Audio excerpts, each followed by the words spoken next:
Welcome to What I'm Cooking for Dinner, a podcast that takes you on a culinary journey through my mind. I'm your host, Haley, and I'm thrilled to invite you to join me on this delicious adventure. We all know that deciding what to cook for dinner can sometimes feel like an insurmountable challenge. Whether you're a culinary expert or a kitchen newbie, we've all faced the same question: what's for dinner tonight? But fear not, this podcast is here to inspire and guide you. This episode is going to be a little bit different from my normal episodes. I'll still go over what I've been cooking this week, but I also wanted to talk about something else that's been on my mind and is really important to me, and that is cooking with ADHD. If you're not already familiar, ADHD is a neurological condition that affects executive functioning, impulse control, attention, emotional regulation, and sensory integration. Most people associate it with young children, usually male, who cannot sit still or focus, but it is a lifelong condition that you never outgrow. ADHD is a spectrum and can affect people differently and with different severities. For example, some people with ADHD forget to eat for long periods of time, while others are not impacted in that way. So I'm going to talk about how having ADHD impacts cooking for me. I'm speaking from my own personal lived experience, and like I said, this could be a completely different situation for someone else with ADHD. One of the biggest struggles for me with ADHD and cooking is executive functioning. Executive functioning is in charge of things like planning, starting and stopping tasks, evaluating progress, speeding up, slowing down, switching tasks, time estimation, and focusing. These are all things that are necessary to do when you are cooking. With my ADHD, my executive functioning is underpowered. You may not see this or notice this when talking to me because I am high masking, which means I'm good at faking being neurotypical. My underpowered executive functioning makes it difficult for me to plan, estimate time, switch between tasks, and focus when making a meal or baking. The other day I was making these turtle melon pan buns. I read the recipe once through, and it seemed like it was something that I could easily execute. I'm not a novice baker. It was definitely in my skill set. I'm not the type of baker or cook that gets everything out first and measures everything. I get things out and measure as I go along. See that planning part of executive functioning. I make my dough as the instructions tell me, and I have it in the mixer. Because I have a lot of experience with baking bread, I know that something is not right with my dough. It's sandy and kind of curdled looking. I figure it's too dry, so I add more of the egg that I still have left over. It's still not coming together after 10 minutes of kneading in the mixer. The recipe states that the dough at this point should be sticky, but it is very much not. I add more milk and I end up with a huge mess on the counter. I toss the dough out because it's not correct. I start over. I read the ingredients again. I read the instructions again. I make the dough. It's better this time. I use the entire egg this time around instead of the 2 tablespoons called for in the recipe. And just as an aside here, recipe writers, please do not make people measure out tablespoons of egg. It's really fucking difficult. However, after 10 minutes of kneading in the mixture, it is a very stiff dough and not supple or sticky the way it should be. My frustration is high at this point. See that lack of emotional regulation I spoke about earlier. So I throw this dough out too. I know that I can't add anything to it at this point to make it better. I go back to the recipe and I read it a third time. I finally see in the list of ingredients an extra 70 milliliters of water that I missed the first 2 times. By this point, I have run out of all-purpose regular flour. Guess what? This recipe actually calls for bread flour, which I don't have.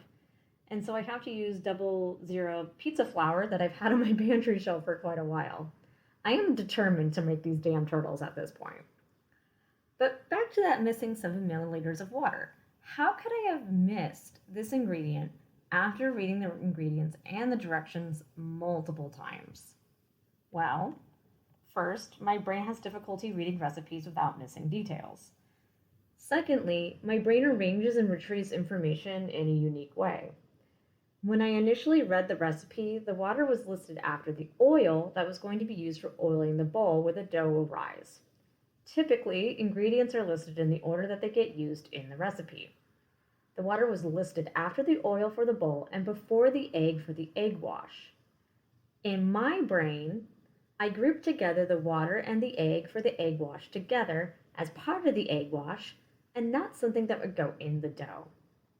Once I had unconsciously decided that this is how the ingredients were grouped, I disregarded the water listed in the step of other wet ingredients that got added to the dough.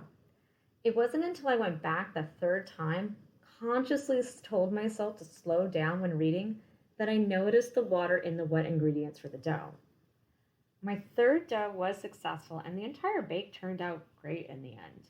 Besides this kind of messing things up with recipes, how else does ADHD affect cooking for me and how have I adapted to it? Well, I make myself plan out meals for the week, but I make them flexible enough that I can always rearrange something. I make sure to have a lot of variety in my meals with leftovers that can be utilized in new dishes. Because my brain craves novelty and dopamine, I have a hard time with eating leftovers or eating similar things in the same week.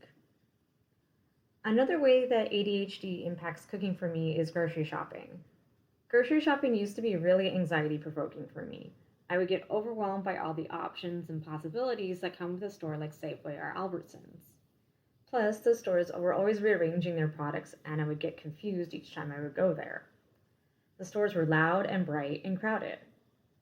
Instead of continuing with this, I decided to start shopping almost exclusively at Trader Joe's.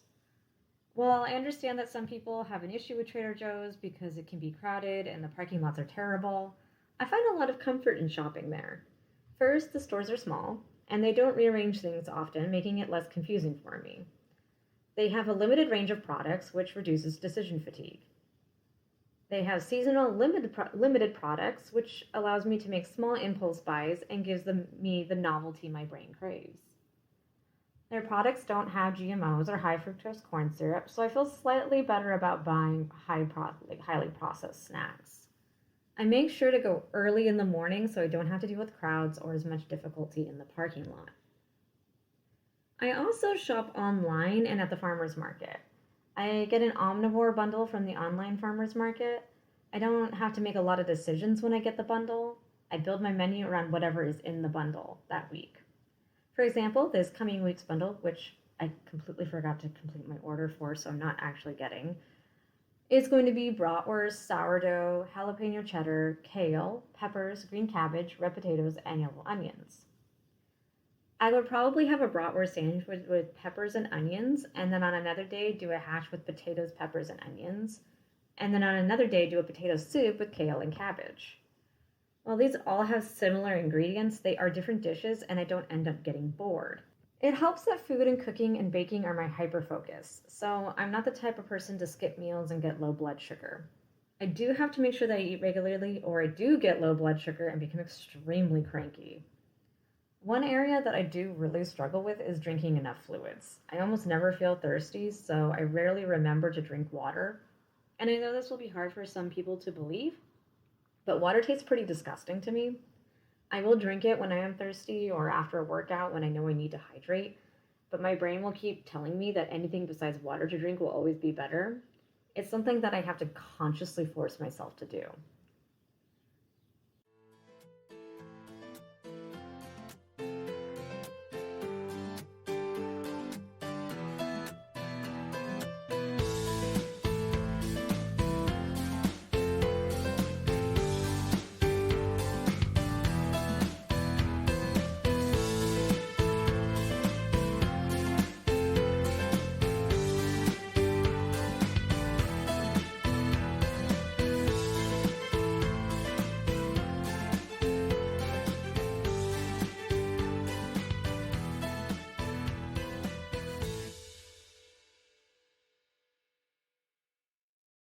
In all, ADHD makes cooking and baking and meal planning more difficult because cooking requires a lot of executive functioning and impulse control.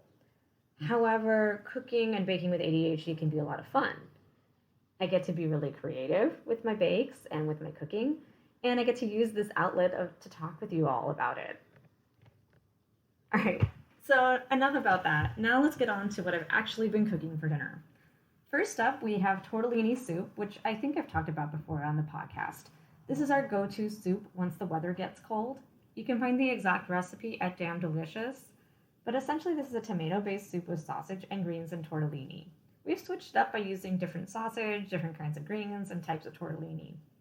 This time around we used mild Italian sausage, kale, and cheese tortellini, which is what the original recipe calls for. I also added some leftover farro from another meal and some leftover meatballs from another meal. Soup is a great vehicle for leftovers. Next up, we have sticky soy meatballs with pickled vegetables and mango. This was based on a recipe from Pinch of Yum called sticky ginger meatless meatballs with pickled vegetables and mango. However, I realized that I did not have any ginger when I got home from grocery shopping, and Trader Joe's didn't have any meatless meatballs. I got the party-sized beef ones instead. I skipped the ginger in the recipe and made it with regular meatballs. The recipe called for cucumbers as a vegetable, but I'm not a huge fan of cucumbers, and I had a boatload of red onions. I decided to do pickled red onion and shredded carrot instead. Add in some diced mango and serve it on top of rice, and you've got yourself a nice lunch. And as I said earlier, the leftover meatballs got used in the tortellini soup.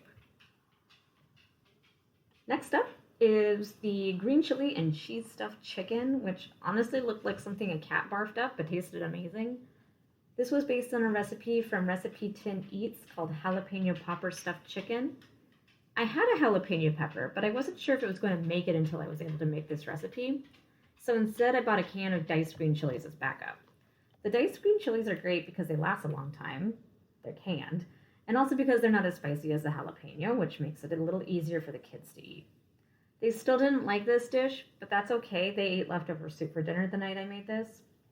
You can't win every time. But essentially, this is a chicken breast stuffed with cream cheese, shredded mozzarella cheese, Parmesan cheese, and diced green chilies. You sear the chicken on the stovetop for 2 minutes on each side, then move it into the oven where you bake it on 350 for 20 minutes if it's my cold oven, and then broil it for another 5. We ate it with green salad and some sourdough. The cheese mix that kind of oozed out and browned was delicious, spread on some little Applegate sourdough from Rise Up Bakery. Then we have the Hokkaido milk buns shaped into cats. These are from Baking with Kim Joy, who you might remember as the contestant from the Great British Bake Off who made the ridiculously cute animal-shaped bakes and was wildly creative and artsy. I recently purchased her cookbook, and we're having a lot of fun with it. The turtle buns that I mentioned earlier in the episode were also in this cookbook. But I'll be getting back to those in a moment. These little cat buns were so cute. It was my first time doing the tangjong method, which is where you make a roux to trap in the moisture in the bread. I thought these turned out nice, but I'd like to experiment a bit more and maybe add a filling next time. I think I also didn't measure my salt correctly because they were a little bland. I also want to continue working more on shaping with bread and being a little bit more creative in that way. And for the faces on them, I used an edible food marker, and this was not the easiest thing to use on the egg wash surface of the bread. You have to kind of, when you're working with it, you have to angle it in a specific way, otherwise it won't actually mark. I don't know if that's been other people's experience with edible food markers or not, if they have a brand that they like that they feel like works really well. And then lastly, we have the turtle-shaped melon pan buns. Melon pan is a Japanese bread that does not taste like melon. It refers to the pattern that's on top of the bread. The dough is a lightly enriched dough. It has milk and egg, but no butter. And a cookie crust on top, sort of like a concha. I filled mine with chocolate, but other typical fillings include red or black bean paste, or they are served plain. I added green food coloring to the cookie crust to make it green like a turtle, but you can also color and flavor it with matcha powder. They were quite light and fluffy with a nice crunchy contrast coming from the cookie crust. Other than having to make the dough 3 times because of the ADHD tax, it was a relatively easy recipe to make, if not time-consuming because of the different elements. They rose nicely, they had a good texture, and I'm glad that I added the chocolate filling because otherwise I think they would have been a bit on the bland side. Well, that's a wrap for this episode of What I'm Cooking for Dinner. I hope you're leaving with some food for thought and ideas for your next meal. If you've enjoyed this culinary journey, please consider subscribing to the podcast so you never miss an episode. And if you want to share your thoughts, recipes, or perhaps a story of your own, I'd love to hear from you. You can reach out by sending an email to whatimcookingfordinner@gmail.com. That's whatimcookingfordinner@gmail.com. I can't wait to read your messages and maybe even feature some of your culinary adventures in future episodes. Don't forget to follow us on Instagram at whatimcookingfordinner for behind-the-scenes sneak peeks, perhaps, delicious food photos, and updates on coming episodes. As I wrap up, I want to express my heartfelt thanks for joining me. Your support means the world to me, and I'm excited to continue sharing the joy of cooking with you. Until next time, happy cooking, everyone. And remember, it's not just about what's on the plate, it's about how many times you mess up making bread dough before it gets to the plate. Cheers.